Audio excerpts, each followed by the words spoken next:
Bonjour, nous allons dans cette vidéo importer des données dans un script Python depuis un fichier CSV. Cette vidéo concerne la calculatrice TI-83 Premium CE édition Python. Un fichier CSV est un fichier qui généralement est utilisé dans un logiciel de type tableur et dont les données sont séparées par des virgules. Ce type de fichier est souvent utilisé en sciences physiques suite à l'acquisition d'un grand nombre de mesures. Ensuite, ce grand nombre de mesures peut être exploité au sein d'un logiciel de traitement de données, ou bien, comme nous allons le réaliser aujourd'hui, importé à partir de l'écriture d'un script Python. L'import de données depuis le fichier CSV vers la calculatrice est réalisé en utilisant le logiciel TI-Connect CE que l'on trouve sur le site de Texas Instruments. Nous allons réaliser l'import de données correspondant aux températures maximales et minimales du mois de janvier 2020 dans une région du centre de la France. Nous voyons que toutes nos données sont dans une seule colonne et séparées par une virgule. Pour effectuer l'import de données, la calculatrice est physiquement raccordée à l'ordinateur par l'intermédiaire du câble USB.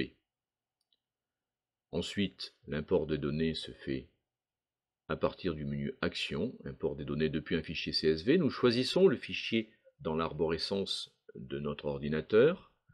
Nous prenons 4 colonnes, ainsi les données vont être sauvegardées dans les listes L1 jusqu'à L4.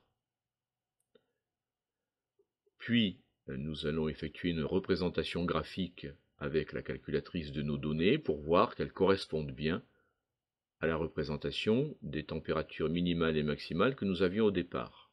Nous allons choisir donc un premier graphe que nous paramétrons avec les listes L1 et L2, puis L1 et L3. Nous allons également régler les paramètres de la fenêtre graphique en tenant compte des valeurs minimales et maximales qui sont fournies dans notre tableau. Par exemple, alors pour le x minimum, nous prenons le nombre -1 de façon à pouvoir avoir la valeur de l'axe, 31 jours, et nous réglons les autres paramètres en fonction des données de la température qui nous sont fournies dans le tableau.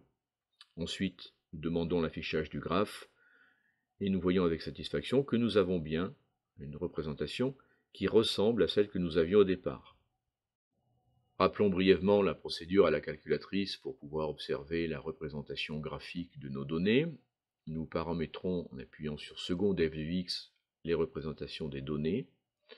Graphe numéro 1, L1, L2, graphe numéro 2, L1, L3. Nous avons modifié la couleur. Nous prenons un ensemble de nuages de points connectés. En appuyant sur la touche Stat, menu numéro 1 modifié, nous voyons bien la présence de nos données et graphes nous donne la représentation graphique préalablement réglée par l'intermédiaire de la touche Fenêtre.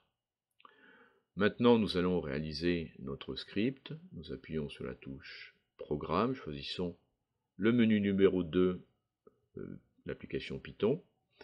Le script est préalablement chargé et en l'exécutant, nous voyons bien la même représentation. Nous allons commenter ce script. Celui-ci comporte l'importation du module TI System ainsi que du module de représentation graphique. L'instruction recall list 3 fois sur LT, Lmax, Lmin nous permet de rappeler nos listes. Ensuite, c'est quasiment fini. Nous devons habiller notre représentation. Nous effaçons plt.cls l'écran. Nous paramétrons la fenêtre graphique en fonction de nos données. Nous affichons les axes. Nous demandons une grille d'unité 2 en trait pointillé.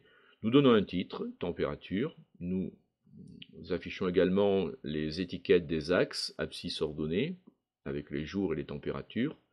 Nous choisissons ensuite la couleur rouge pour les températures maximales, avec l'affichage des données, plt.plot, lt, lmax, le symbole étant la croix.